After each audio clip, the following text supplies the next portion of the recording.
Bismillahirrahmanirrahim. Assalamu alaikum everyone. Today we discuss the MCQs on the topic of the toxicity of the heavy metals.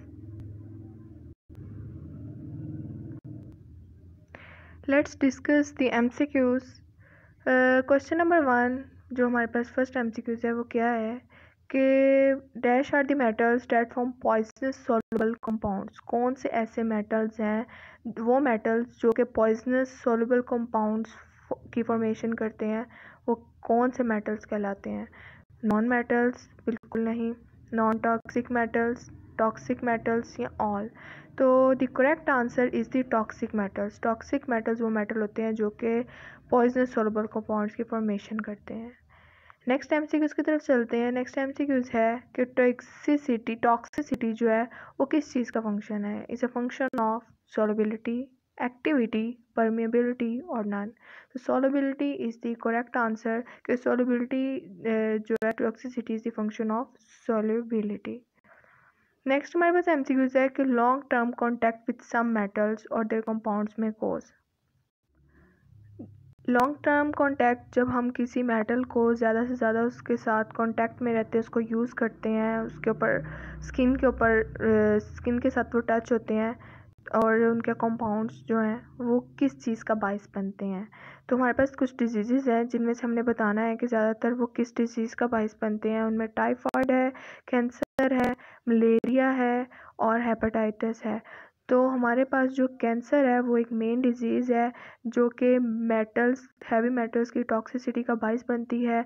और ये cancer कोई भी हो सकता है, स्किन कैंसर भी हो सकता है, लंग कैंसर भी हो सकता है। ये मेटल की नौइयत और intake of a human person के ऊपर डिपेंड करता है कि वो क्या, कहाँ और किस लिए यूज़ कर रहा है उस मेटल को।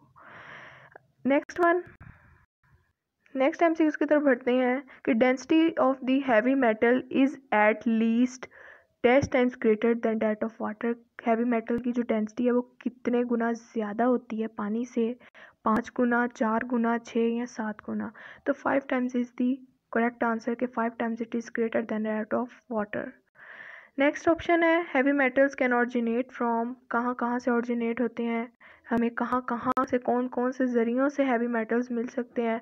नेचुरल सोर्सेज के थ्रू, एंथ्रोपोजेनिक सोर्सेज के थ्रू, दोनों के थ्रू या नन। तो एज वी नो कि नेचुरल सोर्सेज के थ्रू भी मिलते हैं हमें और एंथ्रोपोजेनिक सोर्सेज के थ्रू भी। नेचुरल में हमारे पास वोल्केनिक एक्टिविटीज़ है ना, फॉरेस्ट फायर, ये चीज़ें आ जाती हैं। जबकि एंथ्रोपोजेनिक सोर्सेज में हमारे पास स्मेल्टिंग, टैनरी, डिस्टिलेशन, इलेक्ट्रोप्लेटिंग वाले प्रोसेस आ जाते हैं। So both is the correct answer. Next option number 6, question number 6, heavy metal जो है वो इजीली सॉल्युबल कहाँ होती हैं? अल्कोहल में, वाटर में, एसीटोन में या none? So water is the correct answer कि वाटर के अंदर it is easily soluble. Next MCQs है कि dash is anthropogenic sources of heavy metals. कि हमने बताना है कि इन ऑप्शंस में से जो हैवी मेटल है, एंथ्रोपोजेनिक सोर्सेज है हैवी मेटल्स का, वो कौन सा है? इलेक्ट्रोप्लेटिंग है, स्मेल्टिंग है या फ्लाई ऐशिंग है? ये सब ही हैं। तो all of this is the correct answer कि ये सब जो है एंथ्रोपोजेनिक सोर्सेज हैं। नेक्स्ट ऑप्शन है हमारे पास कि what is the natural source of the heavy metal. कि नेचुरल सोर्स जो हैवी मेटल का वो क्या है?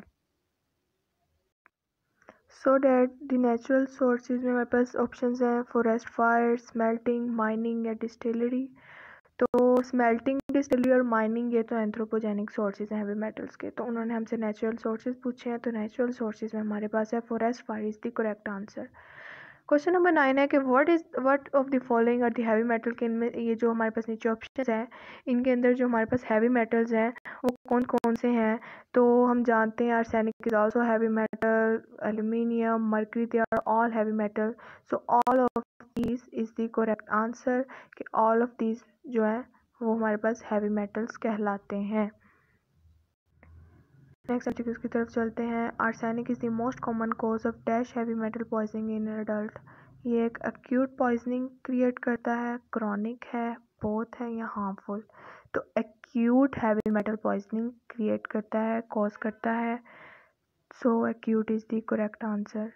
Which metal is the number 1 metal on the top hazardous metal? Mercury है,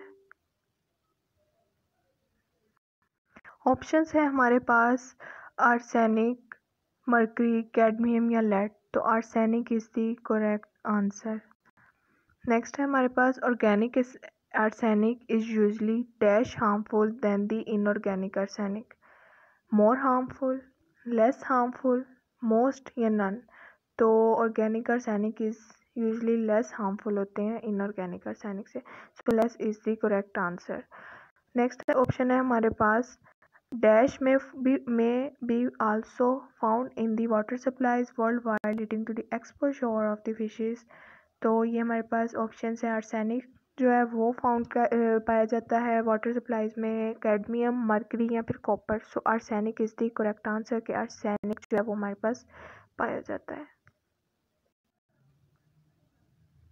आर्सेनिक जो है इस क्या होता है, इफेक्टिव होता है, पॉइजन होता है, कार्सिनोजेनिक होता है। So that carcinogenic is the correct answer कि आर्सेनिक जो है वो कार्सिनोजेनिक है और बहुत से कैंसर्स का भी बाहिस बनता है। सो नेक्स्ट ऑप्शन के अंदर हमें यही ऑप्शन आ रहा है कि आर्सेनिक जो है वो किस चीज़ का रिस्क बढ़ा देता है। Arsenic increases the risk of lung cancer, skin cancer, respiratory track infection को ज़्यादा कर देता है या फिर all of these. So all of these is the correct answer. Next option है कि ulceration in the folds of skin, जो स्किन के अंदर अल्सर हो जाता है, ज़ख़म हो जाते हैं, वो किस चीज़ की वजह से होते हैं। तो ये हमारे पास किस चीज़ का सिम्टम है।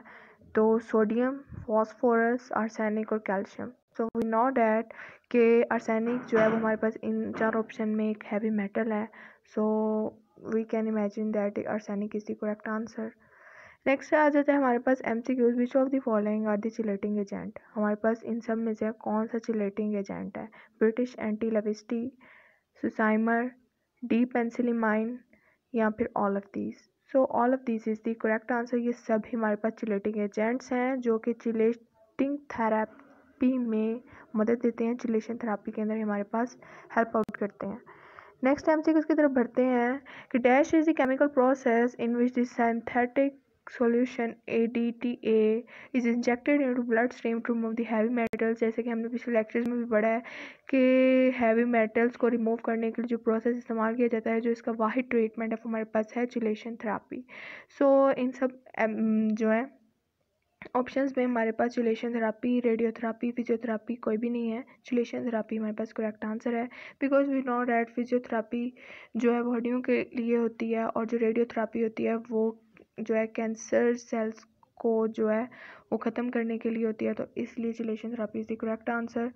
नेक्स्ट MCQs है हमारे पास dash is naturally occurring bluish grey metal in the earth crust. जो ब्लूइश ग्रे कलर का जो मेटल है वो कौन सा पाया जाता है अर्थ क्रस्ट पे।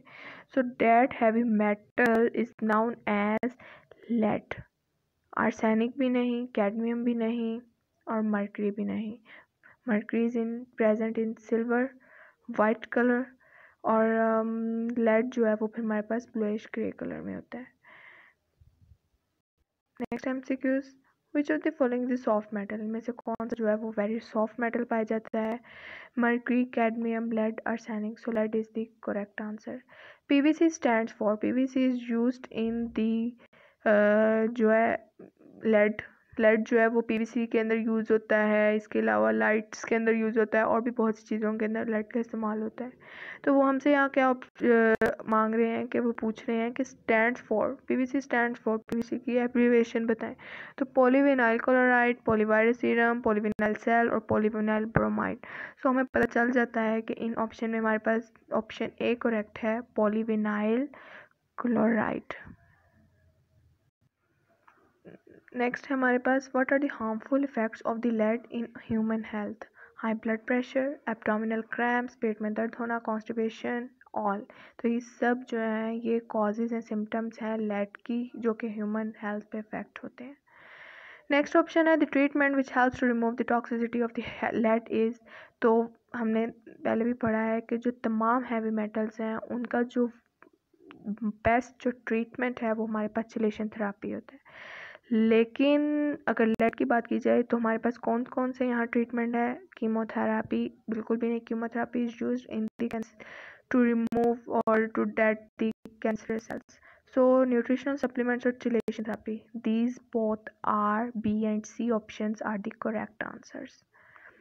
नेक्स्ट वन है हमारे पास question number 4, which of the following metal is the odourless. इनमें से कौन सा ऐसा मेटल है कि जो ऑर्डरलेस होता है। सो हमारे पास mercury is the correct answer कि लेड आर्सेनिक कैडमियम को छोड़ के हमारे पास जो मर्करी होता है ये जो है हमारे पास एक ऑर्डरलेस मेटल है। नेक्स्ट ऑप्शन की तरफ जाते हैं कि mercury is shiny dash liquid metal. Mercury जो है ब्राउन लिक्विड मेटल है, सिल्वर वाइट लिक्विड मेटल है, येलो है या फिर ब्लैक है। तो हमारे पास मर्करी जो है वो एक शाइनी सिल्वर मेटल है, जैसा कि हमने पहले भी बात की है। नेक्स्ट है हमारे पास मर्करी एग्जिस्ट करता है किन फॉर्म्स के अंदर, 1 2 3 4 6। तो it is present in 3 forms, it exist in 3 forms, so 3 is the correct answer. Next option की तरफ अगर हम जाएं तो वो क्या है, विच of the following is not the form of mercury. Mercury की हम जानते हैं कितनी फॉर्म्स हैं, हम जानते हैं कि मर्करी की 3 फॉर्म्स होती हैं, एलिमेंटल, इनऑर्गेनिक और ऑर्गेनिक। सो उन्होंने हमसे क्या पूछा है कि कौन सी जो फॉर्म है वो मर्करी की नहीं है। So ionic mercury is not a form of the mercury, so that ionic mercury is the correct answer. Dash is the generally naturally in the environment form the degassing of the Earth's crust from the volcanic emission। तो हमारे पास option है lead, mercury, silver या lead. तो mercury is generated naturally in the environment from the degassing of the Earth's crust from the volcanic emission, so that mercury is the correct answer। Next option है dash is use to produce the chlorine gas and the caustic soda. तो metallic sodium, metallic mercury, metallic iron या metallic copper. So metallic mercury is the correct answer कि metallic जो mercury है वो इस्तेमाल होती है पैदा करने के लिए क्लोरीन जो गैस है उसको और जो कास्टिक सोडा है उसको। नेक्स्ट हमारे पास क्या आ जाता है which metal is use as the catalyst in many chemical reaction. कौन सा ऐसा मेटल है जो कैटलिस्ट के तौर पर इस्तेमाल होता है केमिकल रिएक्शंस में। तो क्लोरीन, कैल्शियम, मर्करी या लिथियम। तो हम जानते हैं कि मर्करी जो है वो काफ़ी ज़्यादा केमिकल रिएक्शंस के अंदर यूज़ होता है। सो जो मर्करी है वो हमारे पास करेक्ट आंसर है इसका। इसके अलावा अगर हम नेक्स्ट ऑप्शन की तरफ जाएं तो मर्करी जो है वो पूछ रहा है कि कहाँ कहाँ इस्तेमाल होता है। तो mercury is used in thermometer, antiseptics, lightening creams या फिर किस किस के अंदर। तो these three options are all correct, so हमारे पास all is the correct answer. Next option की तरफ जाते हैं हम। डैश में corrodes skin and mucous membrane के, हमारी जो स्किन और म्यूकस मेम्ब्रेन है उसको क्रोड कौन से हैवी मेटल्स कर देते हैं। लेड करता है, मर्करी करता है, कैडमियम करता है या निकल। तो हमें जो है ये स्किन को डैमेज करने में जो मदद देने वाले हैवी मेटल्स हैं वो कौन से हैं, वो हमारे पास है मर्क्यूरी। नेक्स्ट अगर हम एमसीक्यूज की तरफ जाएं तो पूछ रहा है कि मिना मेटल डिजीज़ जो है वो किस मेटल की वजह से कॉज होता है। लेड की वजह से भी नहीं होता, मर्करी की वजह से होता है। तो लिथियम और सोडियम भी इसके ऑप्शंस में नहीं आते। तो हमारे पास जो मर्क्यूरी है वो एक करेक्ट आंसर है जो कि मिना मेटल डिजीज़ को कॉज करता है, जो कि एक न्यूरोलॉजिकल डिजीज़ है। तो नेक्स्ट ऑप्शन की तरफ जाते हैं हम। विच मेटल इज़ नॉट फ्लेमेबल। कौन सा मेटल है जो कि फ्लेमेबल नहीं है, ठीक है। तो कैडमियम, लेड, मर्क्यूरी या आयरन। तो cadmium is the correct answer. Next option है कि which metal is insoluble in water. Mercury, cadmium, lead या फिर iron. Cadmium is the metal which is insoluble in the water, so cadmium is the correct answer. Next option की तरफ जाते हैं। Which metal is resistant to corrosion and is used as a protective plate. कौन सा ऐसा metal है जो कि हम इस्तेमाल करते हैं जो कि रेजिस्ट करता है क्रोयन को, हमें जंग से बचाता है चीज़ों को और एज अ प्रोटेक्टिव प्लेट जो है वो काम करता है। तो वो हमारे पास जो है मर्करी नहीं है, मर्करी तो थर्मामीटर्स के अंदर यूज होता है, सोडियम मेटल भी नहीं है, लेड भी नहीं है। So that cadmium is the metal which is used to resistant in corrosion with and is also used as the protective plate। Next option है स्मॉल पार्टिकल जो हवा के अंदर मौजूद होते हैं वो किस वजह से होते हैं? स्मेल्टिंग, टैनरी, इलेक्ट्रोप्लेटिंग या स्प्रेइंग। तो स्मेल्टिंग के प्रोसेस के थ्रू जो है ये हवा के अंदर स्मॉल पार्टिकल शामिल होते हैं। टैनरी के प्रोसेस से नहीं होते, इलेक्ट्रोप्लेटिंग के प्रोसेस से नहीं होते और स्प्रेइंग के भी नहीं होते। तो smelting is the correct answer. The metal cadmium is used इन, वो पूछ रहा है हमसे कि जो कैडमियम मेटल है वो किस किस चीज़ों के अंदर इस्तेमाल होता है? मेटल प्लेटिंग, बैटरी, प्लास्टिक या फिर all. So all is the correct answer के इन सब चीज़ों के अंदर जो है मेटल जो कैडमियम है वो इस्तेमाल किया जाता है। नेक्स्ट वन है हमारे पास कि इटाई डिजीज़ जो है वो किस मेटल की टॉक्सिसिटी का बायस बनती है, किस मेटल की वजह से होती है, हैवी मेटल की वजह से। तो हमारे पास ऑप्शंस हैं मर्क्यूरी, आयरन, कैडमियम या sodium. So cadmium is the correct answer कि कैडमियम जो है वो इटाई डिजीज़ का बायस बनती है, जबकि मीनामेटा डिजीज़ जो है वो मर्क्यूरी उसका बायस बनती है। Which metal is distributed in nature in ores? Copper, lead, mercury या टिन। तो कौन सा ऐसा मेटल है जो कि डिस्ट्रीब्यूट होता है नेचर के अंदर ऑर्स की फॉर्म में? तो वो हमारे पास जो करेक्ट ऑप्शन आ रहा है वो हमारे पास है copper. Copper is the correct answer. Copper is value, copper को इतनी अहमियत क्यों दी जाती है? For its high electrical conductivity. Boiling point भी नहीं है इसका ऑप्शन, सोलिबिलिटी भी नहीं है और मेल्टिंग पॉइंट भी नहीं है। So electrical conductivity is the correct answer. Copper is the dash ductile metal naturally occurring in the earth crust. Copper जो है वो हमारे पास किस कलर के अंदर पाया जाता है? सो हमारे पास जो करेक्ट आंसर है वो हमारे पास है रेडिश ब्राउन कलर में कॉपर पाया जाता है। बिकॉज वाइट जो है वो हमारे पास मर्क्यूरी वाइट के अंदर पाया जाता है। नेक्स्ट ऑप्शन है कि which metal disturb the zinc balance? Zinc balance को कौन सा ऐसा मेटल है जो कि डिस्टर्ब कर देता है? वो हमारे पास है copper. Copper is the correct answer कि कॉपर जो है वो जिंक बैलेंस को डिस्टर्ब कर देता है। नेक्स्ट ऑप्शन की तरफ जाते हैं। एंटीडॉट्स जो होते हैं वो क्या कहलाते हैं? चिलेटर्स, पोटेंशियोमीटर, बैरोमीटर या none. So chelators is the correct answer. Chelators are also called the antidotes. Toxicity जो होती है वो कौन कौन सी तरह की होती है? एक्यूट होती है, क्रॉनिक होती है या बोथ होती है? तो बहुत तरह की हो सकती है टॉक्सिसिटी हैवी मेटल की।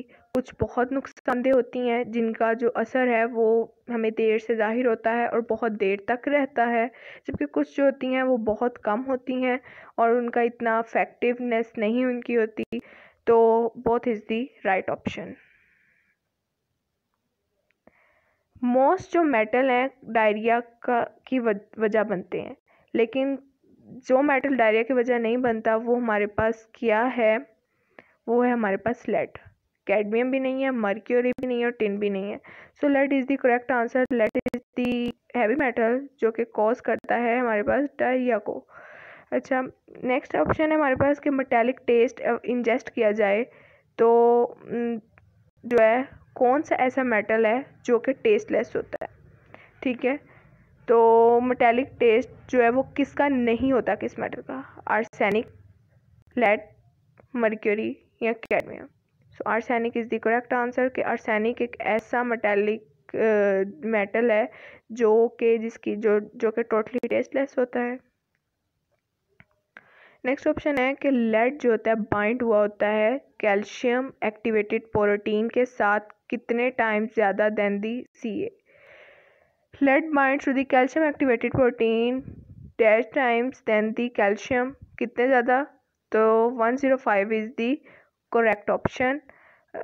The only metal that is next option है हमारे पास the only metal that is present in the liquid form at room temperature. तो हम जानते हैं कि mercury is the right option कि mercury is present in the liquid form at the room temperature. Next option है हमारे पास कि जो ईजीएस्ट लास्ट ऑप्शन है हमारे पास, ईजीएस्ट स्क्रीनिंग जो प्रोसेस है वो कौन सा है हमारे पास? तो वो हमारे पास ऑप्शंस हैं हेयर एनालिसिस, हैंड एनालिसिस या फिर स्किन एनालिसिस और nail analysis. So here analysis is the correct option कि ये एक इजी प्रोसेस है जिसके थ्रू हम स्क्रीनिंग कर सकते हैं। सो This is the end of my topic. If you have any question regarding this topic and MCQs, then you can ask me in the comment section. Thank you.